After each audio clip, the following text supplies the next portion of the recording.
everybody. Thanks so much for joining us right here on The Right View Ladies Tea. We're joined tonight by a couple of our favorites, contributing writer for Media Research Center TV, Stephanie Hamill. Welcome back, Stephanie.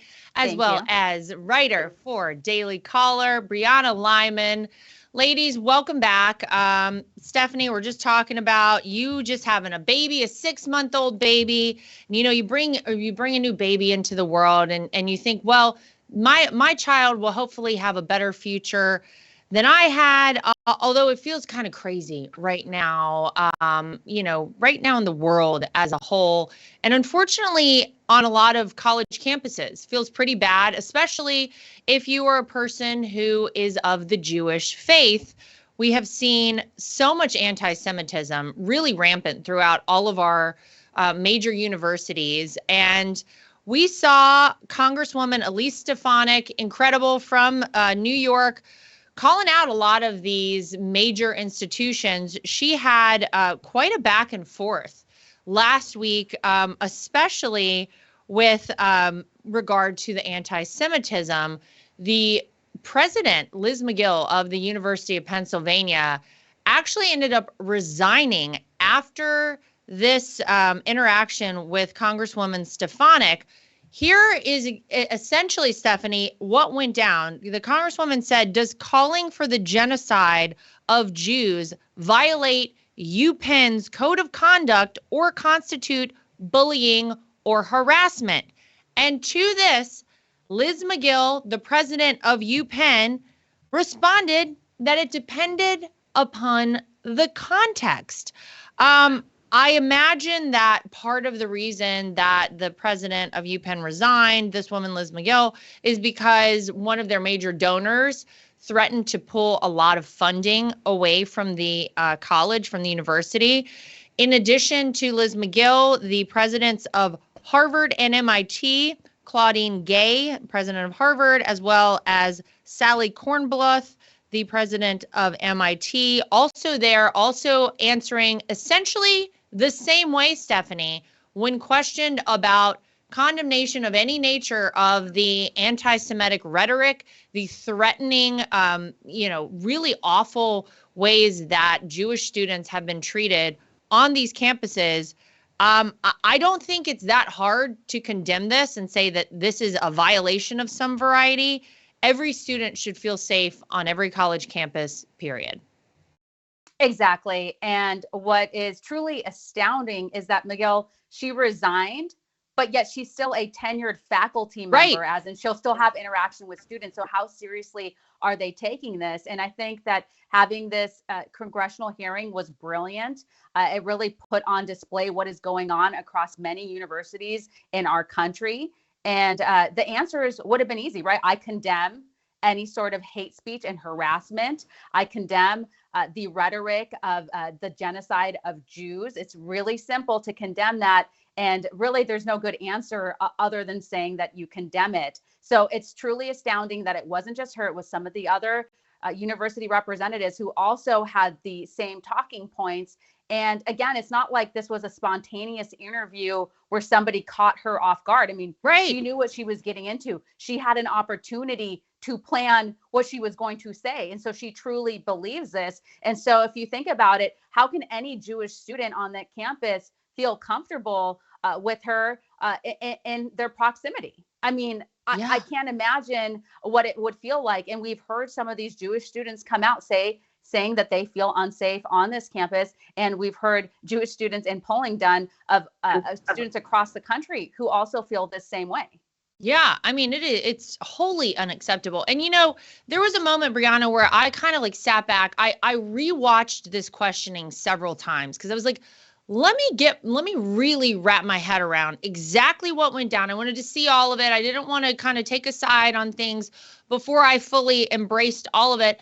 And I was like, there was a moment where I said, okay, well, maybe the presidents of these universities are somehow saying, well, there's a freedom of speech issue at hand.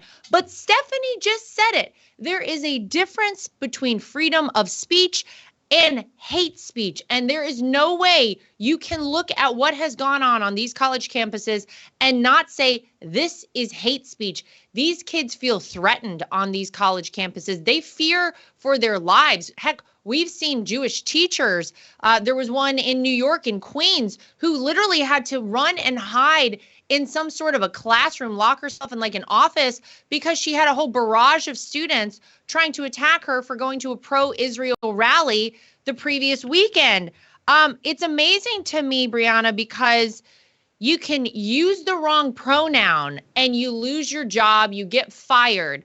But whenever you are threatening anti-Semitism, whenever you are actually threatening physical harm based on your anti-Semitic values, I guess, that's just kind of given a pass. And it's just like, oh, well, we'll look the other way. And it depends on the context of all of it. Wow. Yeah, it's really incredible. And, Laura, you raise a really interesting point. You talk about hate speech. And what's dangerous about saying hate speech is that who determines what's hate speech, right? And I think the better way to look at what happened on these campuses is Brandenburg versus Ohio is a Supreme Court case. And basically what it says is that any type of speech that causes imminent harm or danger, or could be used to harass students or anybody, is not protected speech. And when we're talking about people calling for a genocide, right, the just general large murder of a bunch of people, that is not, at least to me, not protected under Brandenburg versus Ohio. And Harvard and other universities, they have a very long-standing pattern of anti-Semitism. You go back to Harvard to the 1920s, you had the Harvard president. He concocted this entire plan because he said we have too many Jewish students. I think they had about 27% of their students were Jewish. They got it down to 15% because they were anti-Semitic, right? And those types of foundations don't just leave once courts up and say, hey, you can't have this kind of anti-Semitic or racially discriminatory policy. And we know that to be true because of what President Gay has done and what these other university presidents have gone on to do and say. It's really kind of a shocking time. I don't know, Stephanie, what do you see happening? I know that there have been a lot of people who have said, look, let's take note of who these kids are who are calling for the genocide of the Jewish people. Let's make sure we know who's threatening these Jewish students on campus, who's out there participating in these pro-Hamas rallies, because we don't want to hire them ultimately in our companies one day. We want to make sure that these people do not get jobs. We don't agree with any of this. That is one way about it. But I think there have been so many of us leading up to this who have seen how horrible life on these college campuses are. These are just indoctrination incubators for liberal ideology. Obviously, you have this hateful rhetoric now that has spewed up, and pretty much no one is doing anything about it. It seems like, especially at some of these, Ivy League institutions. It's sad to say, but a degree from Harvard now may be a stain on your resume if you go to apply for a job in the next 10, 15 years. Do you think we can get a handle on this, Stephanie? Do you foresee that, the moves being made right now where you have the resignation, but as you say, this, especially as we're talking about UPenn, this woman is tenured now. She's going to have a role in their university still. What do you see happening long term? I think a lot of parents are already like, I don't know, I wouldn't send my kid to one of these places anyway. What happens? Yeah, I mean, a lot to unpack there, but it appears that more heads need to roll and not just be, these people being demoted or promoted, right, to tenured faculty. So we'll have to see how seriously it's taken. Also how the media handles it, the mainstream media. They have, been handling this with kids' gloves and kind of pushing it under the rug. They don't really want to talk about it. They don't want to put these people on the spotlight, if you will. And so I think as a nation, we need to take this more seriously. But your point about anti-Semitism on college campuses, this has been going on for quite some time. Like, there's been rumblings of it, conversations about it for many years since I've been working in the news business, especially in conservative politics. I've heard these stories before that it wasn't being taken seriously on college campuses. And now with the Israel-Palestinian conflict, now we see it erupting and boiling over, and the tensions boiling over on campus because it had been set up to this level. And so, I really hope that there will be some sort of reverse here, and these professors, faculty member, presidents of universities will really sit down and think about what is happening on their campuses, and think about their Jewish students and how they feel, and just how we feel as a nation. People don't support this. And I wanted to go back to McGill, what exactly she said. She said, if the speech becomes conduct, that's when she would be concerned about it. So you would only be concerned about it after the act of genocide. It's like, is that what she was saying? And then she comes out and apologizes. But as we already mentioned, she had plenty of time to think this out.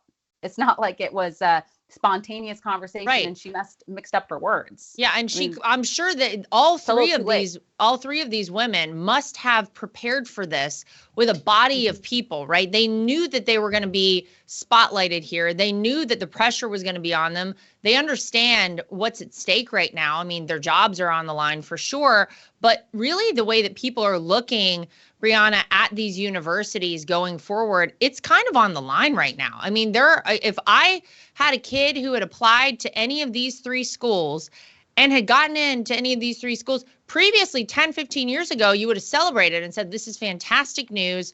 My kid's going to go get a great education, have something really great on a resume one day. This will open doors for him or for her. And now, I mean, there is a lot on the line. I expect to see some movement from Harvard, from MIT. Let's see what happens on those fronts there. But it is really incredible that we found ourselves right now in this time, and that we're even talking about this. And it's interesting too, Brianna, because I would say like half of my friends are Jewish, very close friends who, I've been friends with some of them for like 20, 25 years now. And prior to October 7th happening, I would hear from some of them that sometimes they didn't want to wear any sort of Jewish insignia. They didn't want to wear like a necklace with the Star of David on it or anything that would call out their Jewish faith, because they already were feeling like not great about things. They're terrified right now. I mean, these are people, obviously they're no longer in college or even considering it. But there is a responsibility to ensure that people feel safe, not just on college campuses, but in the entire country. And I would look to Joe Biden, the supposed leader of this country right now, for that. How do you think Biden has handled things, Brianna, as it relates to all of this? Because I can tell you, I feel like we could have heard a little bit more from, I don't know, the White House, from the President of the United States. How do you feel Joe Biden has handled all of this?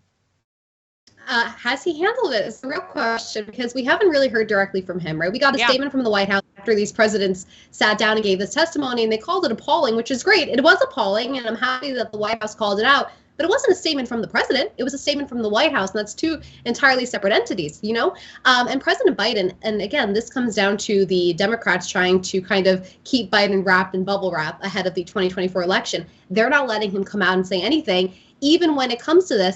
Another problem that they're facing, sorry about that, guys. Another problem that they're facing is that Biden is taking a lot of heat from younger voters about the Israel-Hamas conflict. He's already walking a very fine line because he needs to keep voters in Michigan specifically, or else Michigan could swing red. And so I think they want him to stay silent so that he doesn't offend Palestinians who, according to the mainstream media and the left, Palestinians don't support terrorists, right? They're not on the same side as Hamas, but they're the same ones calling for intifada and genocide, but they're not the same. So Biden can't offend them. And that's the line that President Biden walks. Biden is in a pickle, and his entire campaign team is in quite a pickle. I mean, Brianna, I agree with you. It's amazing to see, because they're like, oh wait, look over here at this thing, but look over here at this. We're gonna do both things. You got to take a hard stand on something like this. I can tell you, I know what Donald J. Trump would have done. He would have come out from day one. He would have condemned all of this. He would have called these lunatics out on these college campuses, the people who are allowing this hatred to boil over and spew out into their college campuses, making kids feel unsafe. He would have had a heck of a lot to say about it. But obviously, the Biden team has a bit of a different strategy. Stephanie, they're a little worried I think about what's about to happen over the next 10 and a half, 11 months. We're coming up on a very big election, November 5th of next year. And there are 3 scheduled debates between who we, I guess, assume is Joe Biden, who they say is running again for president. He's got a campaign team. 3 scheduled debates, September 16th, October 1st, and October 9th of next year. Mark it down on your calendars, folks. Although I don't really know what will happen because a senior advisor to his campaign, Quentin Fulks is his name, would not commit that Joe Biden would go to any presidential debate. They say they're going to have to look at his schedule, Stephanie, and have some conversations about whether or not old Joe can fit in the busy back and forth between the White House and the House, on the beach that he likes to frequent, whether or not he could fit this into the schedule come September and beginning of October next year. What do you think of that?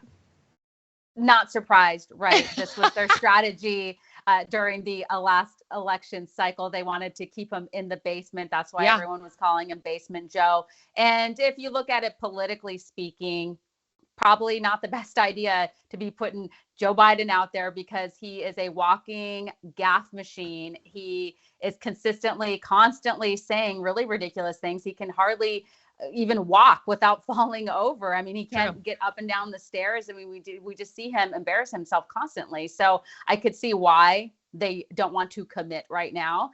And if you look at the polling, they know they're in big trouble. I just looked at polling today from Real Clear Politics, and former President Donald Trump, he's ahead of Biden in a hypothetical rematch in almost every single national poll. I mean, it's just unbelievable that the White House keeps sending this message that the country's doing great, the economy's on fire, everyone's making money, it's like best jobs economy, and yet actually, the people who are being surveyed don't feel that way. And that's, of course, if you believe the polls, the number's probably much higher, right? Oh, yeah. Well, and by the way, I always feel like the polling, you got to take it with a grain of salt because some of the goal of polling, Brianna, as we all know, is to dissuade people from going out to vote. If you are a Republican and you feel like, I don't know, did my vote actually count in the 2020 election?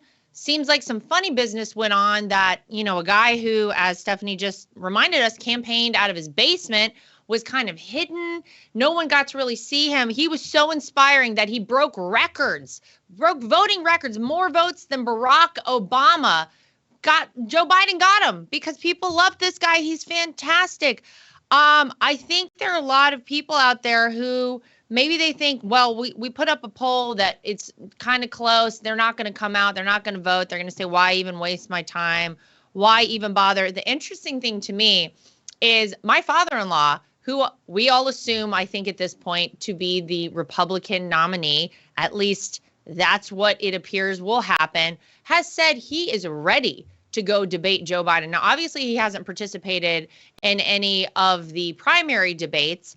And, I think that's been a pretty good strategy so far. They say he's winning all the primary debates. He's not even showing up to the primary debates, but he's ready to go debate Joe Biden. He told Bret Baier in an interview this summer, he's ready to go debate Joe Biden. Like, tell him the time, tell him the place, tell him the location. He's going to go there. He's going to be ready to roll. Imagine right now, today, Joe Biden and Donald Trump debating, Brianna. Could you even imagine? Like, how do we think Joe would fare today, let alone we're talking 10 months from now.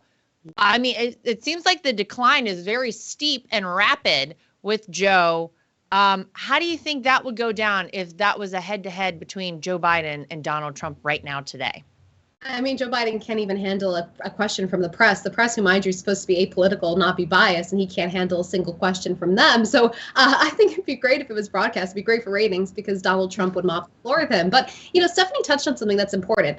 The White House almost seems like they're reluctant to commit to Joe Biden being the 2024 nominee, even though, like you said, they have a campaign set up. And what I think is going on here is the Democrats are faced with 2 choices right now. We saw that Hillary Clinton is raising a ton of money for Joe Biden, which is interesting in and of itself. This is someone who lost in 2016, failed to get her party's nomination in 2008, but suddenly she's the best surrogate to help Joe Biden win an election. Fine. Democrats are torn. Do they go all in on Joe Biden the way that they are making it seem like right now? Or are they waiting until it's the time to convince Joe Biden not to run for 2024? They'll have the states simply nominate someone like Gavin Newsom because they can do that. He doesn't have to run in the primary. They can just nominate him. And if that's the case, the reason that they're not doing it now is because they're trying to avoid a situation by like 1980. If you go back, Jimmy Carter was running for the nomination. So was Ted Kennedy. And what happened with that party infighting? It actually split the black vote. Okay, Carter ran similar to Joe Biden. He said, "I'm going to appoint, black Americans to these really high positions." He did that, but it wasn't enough for black voters come 1980. And they said, "Okay, well, we like Ted Kennedy. We're going to go with Ted Kennedy." It split the vote. Biden and the Democrats cannot afford right now to split not only the black vote, but the young vote that we're seeing go to Donald Trump. A lot of dissatisfied independent voters go to Donald Trump as well. So they are waiting until the very last minute to make that decision so that it doesn't look like there was any infighting, right? It looks like it was just President Biden decided he's just not best at the time, someone else is. And that's the question I think we're all waiting to see be answered, which path they'll take, double down or go with another candidate. It's interesting whenever you think about, all the indictments with Hunter now that we see happening. I mean, it's about time. The really big problem, obviously, is selling out our country and the Bidens enriching themselves. All the ancillary stuff that he did, all the other laws that were broken by Hunter. Obviously, if you break the law in this country, you should be held accountable. But it's interesting to me because I wonder if they're going to get to a point, Stephanie, where, Joe Biden says, I've got to focus on my family now. My son Hunter needs me. This is a time to be with family. I can't possibly go on and run for president. And swoop, in swoops Gavin Newsom, in swoops. God, Hillary would love another crack at it. Let's be honest.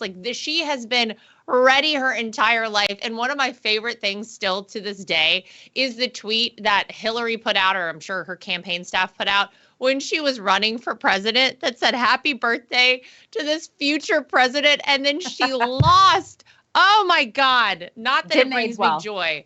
But the tweet didn't age well at all. It did not age well. I don't know. Do you believe, Stephanie, that Joe Biden will actually be the nominee? Because I have so many questions about how it's even possible that they can run this guy. And you've got Gavin Newsom, meetings with Xi Jinping, going over to China, welcoming him to the bustling, beautiful, clean, wonderful example of an American city, San Francisco. I don't know. What do you think?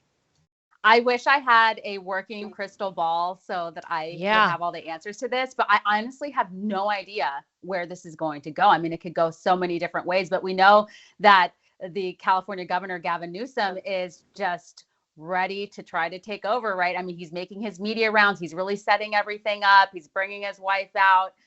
He's really trying to act presidential, yet he doesn't realize that he kind of looks like a horrible villain from a comic book. Every time he speaks, he's so smug. I don't think that the American people would have an appetite for Gavin Newsom. I mean, who would want to make America California? And then you brought up the ridiculousness that happened in San Francisco, which is they finally cleaned up the streets literally overnight so that they could welcome a communist dictator. And they had China's flags out there. I mean, what a slap in the face to the residents who live in San Francisco. And I saw some of the man on the streets that the news reporters were doing, talking to them. And they're like, we don't get it. Why wouldn't he clean up the streets here for us? I mean, why wouldn't our elected leaders do this for us? And, I have a feeling, I haven't checked in, but I have a feeling San Francisco is probably back to usual, right? Business as usual there. Yeah, no, it's amazing because you're right. All the people were like, oh, so you mean you can make this a decent place to live again? You are just choosing not to. That's what the residents, that's the information they got and what they heard and saw whenever, she came over from China. And speaking of Gavin Newsom, I mean, we know, by the way, that this guy has also been preparing to be president his entire life. You're right to say, Stephanie, that we do not want to see the rest of the country turn into California because, I mean, it is a complete and total mess there on every possible front. One of his latest things that Newsom is very proud to do, there was a bill that was passed and it will go into effect on January 1st 2024, California retailers who refuse to have gender neutral toys for children will be fined under this like super woke new law. It's really kind of crazy. So if you're a store, Brianna, in California and you sell toys, you need to have a special gender neutral section. And they say this is for 12-year-olds and under. What is this even constitutional? Can you force people to do stuff like this in a private retail situation? I don't know. Is this even real? Like, how is this even happening? Well, I think on the legal front of this, discriminatory policies, as far as I know, don't include anything about people being, for instance, genderless, because that has just been a recent woke phenomena. So that of course could make it to a court, and they could say, look, there is no law saying I can't discriminate against a genderless person. But California's attempt to try and blur the lines between gender, it has more to do with controlling the populace than it has to do with actually caring about a few handful of children who may be suffering from gender dysphoria, which, mind you, we shouldn't even be feeding into. If your child is suffering from gender dysphoria, you don't double down on it, right? It's a mental illness, the same way you wouldn't double down on someone with depression and encourage them to, watch sad movies, listen to sad songs, and have really, more troubles, right? You take them therapist and get them the help they need. That's what parents have to be doing. And to find these businesses with 500 or more employees, yes, it's not a small business, but it disincentivizes someone from opening, for instance, their own Target branch or their own Walmart branch, and that drives business. And we've already seen, and Newsom should be well aware of this, the mass migration from California to Texas and Florida because of their freedom first policies for something as simple as businesses. And so for him to double down on this, like Stephanie said, we don't want to turn the United States into California, and I'm sure New York will be next. We're just on the cusp of that with Gavin Newsom. Thought ideology. But unfortunately, I don't think the California voters mind this, right? They elected these officials into office to do legislation like this. They're happy about it, I'm sure. I mean, it is so sick.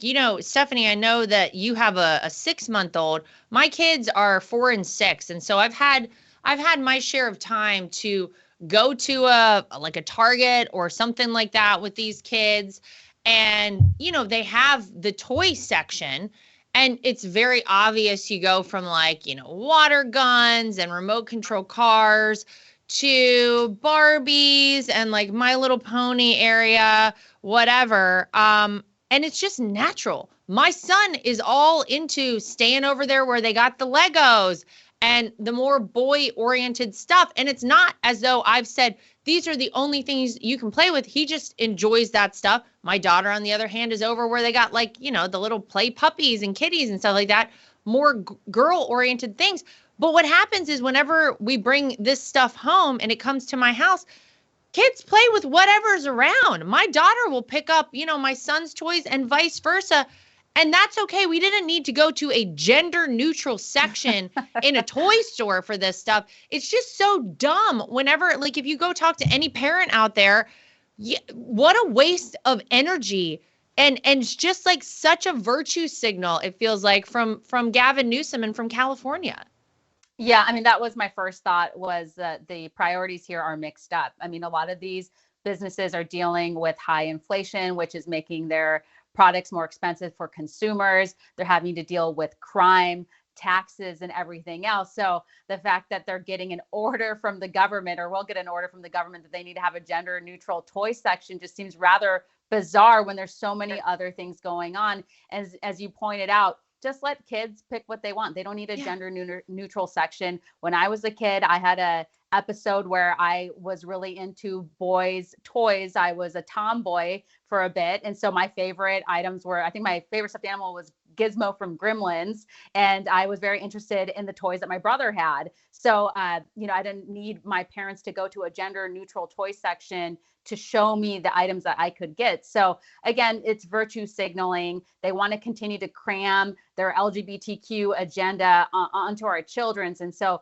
this is why they're doing it. And then there's no other reason why they would need to do that. I think they need to tackle crime and the other things that I just listed, because think about it too, especially in California, the law where you can steal up to $900 in merchandise and then not even get a misdemeanor. I mean, you literally just walk away scot-free. I mean, that's a problem, right? I mean, criminals will come in with a calculator just to make sure that they're not stealing too much so that they don't get in trouble. It's really amazing. You're right. There are major issues in California, and yet the energy is being put into things like this. Here's another one really quickly before we get off of California, because I just couldn't even believe this one, although maybe this day and age, and especially people with my last name should appreciate this. There's a California moving company. It's called Meathead Movers. And they are now being sued by the Equal Employment Opportunity Commission. This is a federal agency, because they claim that these folks are violating age discrimination laws. Their whole thing is they're movers, right? So Brianna, you got to move a bunch of heavy furniture. You're going to probably want people who are physically able to do it, young, in shape people. This company especially likes to employ student athletes, and they're kind of known for doing that. They have a fun time with it. They promote, their company with these really fun videos of these student athletes moving things. There were absolutely no complaints about this group, but this lawsuit was pushed forward anyway by this federal agency. One of the things I like to do is I like to go to the comments in stories like this. This is one of the comments. I'm an old, fat, talentless guy. I think I'll complain to the state of California that the LA Lakers won't hire me. Another one of my favorites on this one, waiting for them to enforce this in the strip clubs. Age discrimination. I mean, what do they expect people? They want like 90-year-olds moving furniture? Are they serious? Yeah, government always is known to, hamper free enterprise. And, it's funny when it comes to moving. I just moved from DC back to New York. My dad's 55. He was like, Brianna, I'm not doing it. I'm too old. I can't do it with my back. Not a chance. So I had a friend a few years older than me come help me, because that's, people just know. And, it's funny because it's like, imagine saying to a law firm, hey, we want you to hire this first-year graduate to handle one of your top cases because you can't discriminate. No, it comes down to who has more experience, right? Who is better for the job. And when it comes to moving companies, young people like myself, and I would not want to be a mover, but we're better equipped to lift things and move back and forth fast compared to, your 50-year-old guy. He might be good for managing and standing there and saying, grab these boxes, but otherwise, physical fitness matters. But Democrats don't care about physical attributes anymore. We've seen it with the war on what's male and female, right? Gender ideology. They're trying to say that there are no physical differences, but there are, including when it comes to age. Yeah. And you know what? It's just, Stephanie, we stopped hiring people for ability a long time ago in a lot of spaces, and it's been very detrimental. Just look at our vice president, who we were told was hired based on how she looks. That's the only reason Joe Biden chose her. And look at the border czar, Kamala Harris. Wow, what a heck of a job. She let more people into this country illegally than any other vice president ever. So congratulations to Kamala Harris. But this is why I agree with you, Brianna. It's about ability. It's about experience. Can we stop with all this nonsense, all this woke nonsense, and just start giving jobs to people who deserve them, who are the best person for that position? When did we stop doing that? It's so bad for everything. Yeah. I mean, I don't know all the details in this case. I mean, it would be interesting to find out what their age cutoff was on it. And, there are some older people that are really fit and probably strong and can carry things more than a young person could, right? Just depends on your fitness level. So I guess my question is, what was the problem? What's the age cutoff? Ageism is a real thing. A lot of people do get denied jobs because of their age. And, you want to make sure that that doesn't happen. But yeah, finding people who are qualified for the job. I don't think it matters what their age is.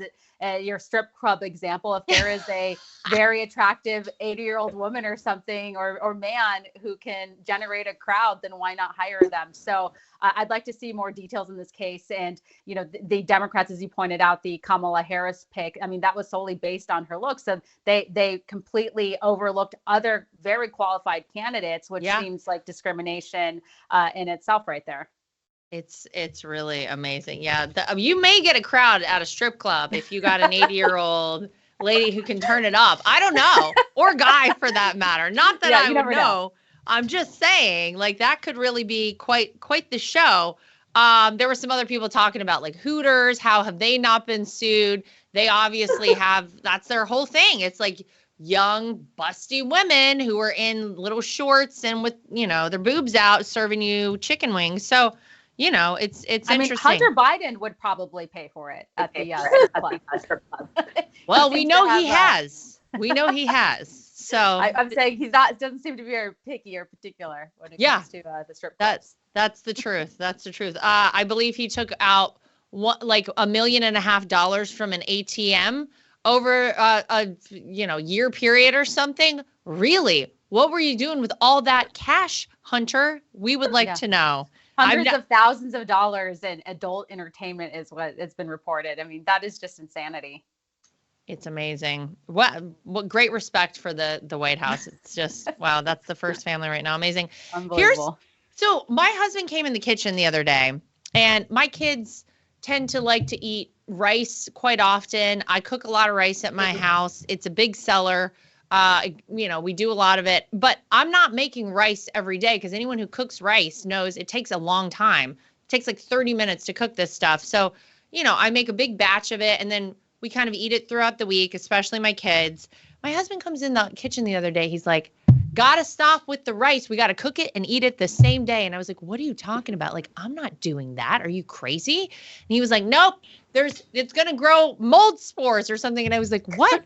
So then I found the article he was talking about, and I just got to hear, ladies, your thoughts on it before we go today, because there is a whole article claiming that you must cook these 5 foods on the same day and eat them on the same day in order to avoid getting sick. And some of them maybe make sense, some of them not so much. So you buy and cook ground meat, got to eat that the same day.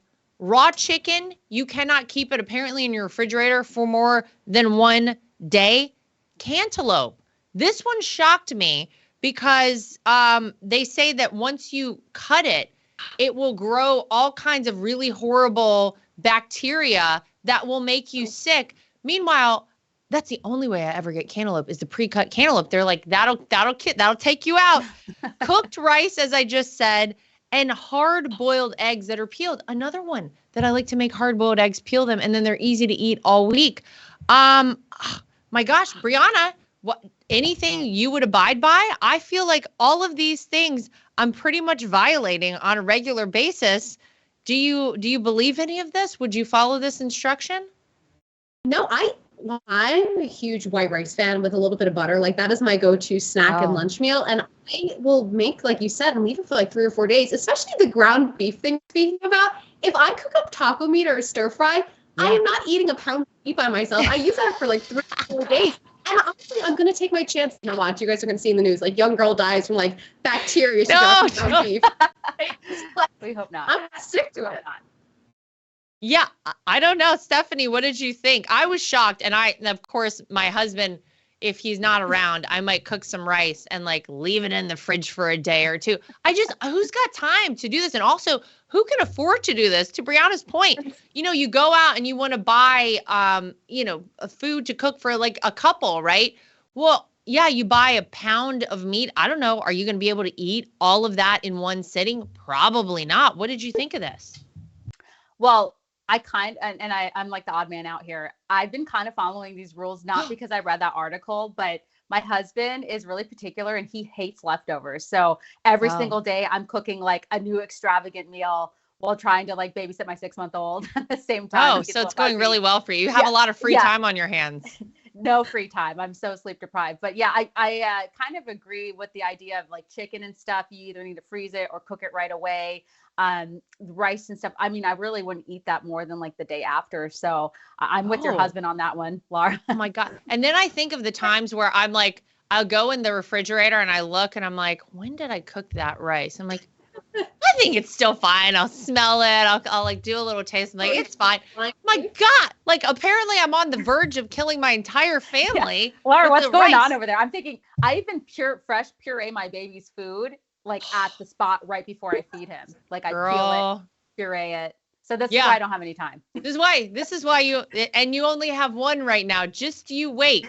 Get a couple That I'll be of eating dogs rice for like 7 days straight. Yeah, you're gonna be doing a lot of rice cooking. Well, I mean, I hope we'll all make it back. I don't know. I can only get behind so much of this. I mean, I'm trying to think of the last time I bought a whole cantaloupe. I always buy it pre-cut because it's easy. Ones, I always think taste disgusting and kind of like slimy foamy in your mouth, like they like tingle in your mouth. I just think that's very weird. But if you cut a fresh one, it doesn't do that. Oh, see, it's probably already happening. Maybe it's just been, put in my body so often that my body's like, oh, we know what this is. We can fight it off. I don't know, but we'll do our best over at the Trump household. I can't make any promises about how long I'm cooking. And honestly, the hard-boiled eggs, are you kidding? Have you tried to boil an egg, put it in the refrigerator, and then try and peel it like the next day? It's terrible. It comes off in chunks and pieces. I got to peel them all at once, and then I put them in a bowl, and I eat them. I don't know. Doing it all wrong, apparently. Stephanie, Brianna, thank you both for joining us here for Ladies Tea at The Right View. We appreciate you both, as always. And to everybody at home, thank you. Make sure you like, subscribe, share, and follow. We'll see you back here next time for more of The Right View.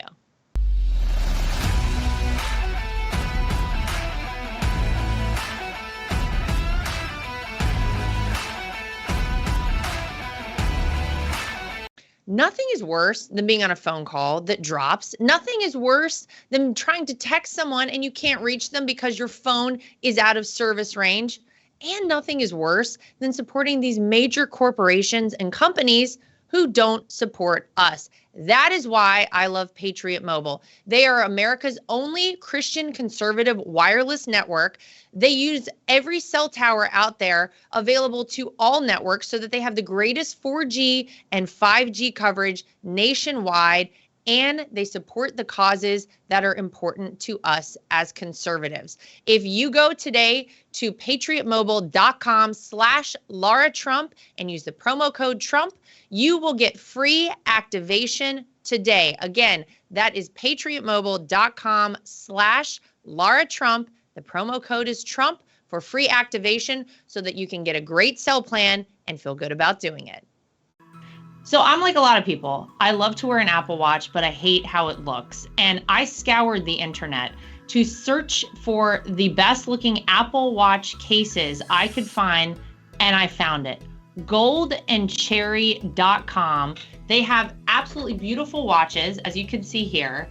Everything is waterproof. Everything looks good with different outfits. You can get sporty, you can get fancy, but they are great quality, made out of Delaware in the United States of America. And they have been kind enough to give me a promo code that I can share with you if you want to get your hands on one of these as well. It's Lara T, L-A-R-A-T is the promo code to get yourself a discount at goldandcherry.com. And not only do they make Apple Watch cases, they also make great products for iPads and iPhones, keyboards, your desktop, everything you could possibly need. Goldandcherry.com. Use promo code LARAT so you can get yourself one of these today too. My name is Lara Trump, and I think Mike Lindell is a patriot. He is someone who loves this country, is willing to fight for this country. If you go to mypillow.com today and use promo code Trump, again, promo code Trump, you will not only save money, but you will help us continue this show and other shows like it and help us continue the fight for the future of America. If you're listening right now and you want to get these products, go to organicbodyessentials.com, use promo code Trump, save yourself a little bit of money and do something great for your skin. One way to protect your money is by investing in precious metals, gold and silver. That's always been a great way to make sure that you keep your money and you keep it safe. When you go to bh-pm.com, use promo code Trump. That way, if you decide you want to invest in gold and silver, you'll save yourself a little bit of money. If you want to get yourself some Kingdom Fuel protein powder as well, go to sherwood.tv. You can use promo code Trump when you check out for a little bit of savings, and you're going to get a delicious, great protein powder to fuel you through your day.